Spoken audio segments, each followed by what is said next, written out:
एक स्पर्श विशेष म्हणजे इथं सुद्धा क्रिएटिव्ह आहे.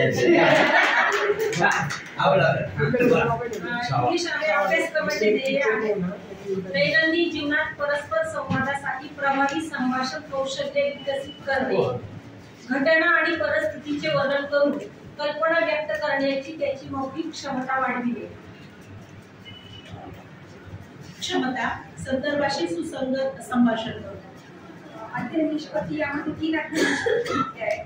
पहिली आहे communicate one's feelings emotions appropriately in 4 to 5 lines. Second speaks in English about events. आणि तिसरा आहे presents one's thoughts arguments in logical organised manner.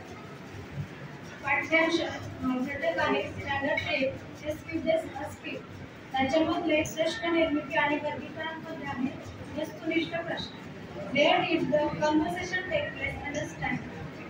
Understanding the question आहे LOT मध्ये.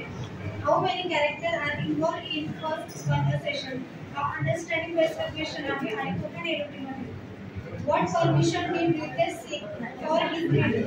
LOT question आहे तो आम्हाला समजूया आपण चर्चा क्लासरूम मध्ये आणि जेव्हा फर्स्ट पिरियड संपून गेलेला असतो किंवा संपण्यात आलेला असतो तेव्हा तो अप्रोच होतो टीचरला आणि तेव्हा विचारतो कमिंग मॅम. आणि मग मॅडम म्हणतात की तू कसं काय म्हणत, तू खूपच लवकर आलेला आहे दुसऱ्या लेक्चरसाठी, तर तू काय थांबलास. म्हणजे इन केस मॅडम राबवलेले असतात त्याच्यासाठी आणि दोघांमधलं हे कन्व्हर्सेशन होत असतं.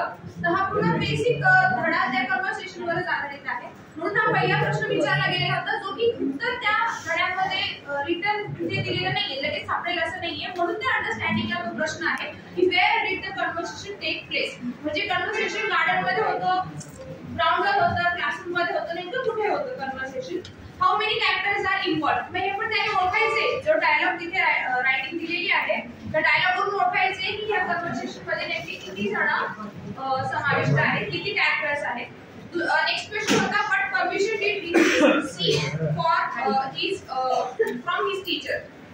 तो नेमका तो मुलगा येतो टीचर कडे तर काय नेमकी परमिशन मागत असतो हे त्या स्टुडंटला हे तिथे लिहायचं की नेमकी कसली परमिशन तो मागतो टीचर कडून.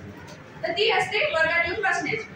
नंतर लघुत्तरे जे काढलेले आहे how did Ritesh describe the same dog for the second time. आता हा Ritesh नावाचा मुलगा आहे तो दरवेळेस काही ना काही कामं देत असतो आणि इथे इव्हेंट तिथे दिलेले आहेत की पहिल्यांदा तो जोरात घुमतो हा कुत्रा, दुसऱ्यांदा काय करतो तो कुत्रा असं म्हटलेलं आहे. तो कुत्रा नेमका सेकंड टाइम काय करतो त्याचं डिस्क्रिप्शन आहे. काय काय होतं सगळं तो घटना सांगत का मला लेट झाला टाईप पण सांगायचं, प्रश्नाचं टाईप पण सांगायचं. हे अॅनालाइज आहे LOT आहे. नंतर what do you feel when you are late for any function और इव्हेंट इन द स्कूल. हा ऍप्लिकेशन बेस्ड आहे की तो हे कन्व्हर्सेशन वाचून तो स्वतःचं इथे अप्लाय करेल नॉलेज की जर समजा आपण लेट झालो तर स्वतः रितेशच्या जागी स्वतःला तिथे बसवेल हा स्टुडंट आणि मग तो सेल्फ एक्सपिरियन्स देईल की समजा मी जर लेट झालो तर मग मला काय वाटेल. नंतर दीर्घोत्तरीमध्ये हे जे प्रश्न काढलेले व्हाट रिझन और obstacle do you find to come late in the school. आता हे क्रिएटिव्हिटीवर बेस आहे. म्हणजे तो मुलगा जो लिहिल उत्तर तो विचार करेल की जर समजा मी लेट झालो तर मी टीचरला कोणते कोणते कारण देऊ शकेल, कोणते कोणते मला अडचणी आल्या ते तो स्वतःच्या क्रिएटिव्हिटीने ऍक्च्युअली लिहितो.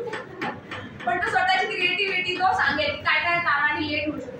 कदाचित खरे कारण पण असू शकतात की मोर्चा चालू होता, ट्रॅफिक जाम होता, सिग्नल हे किंवा व्हॅन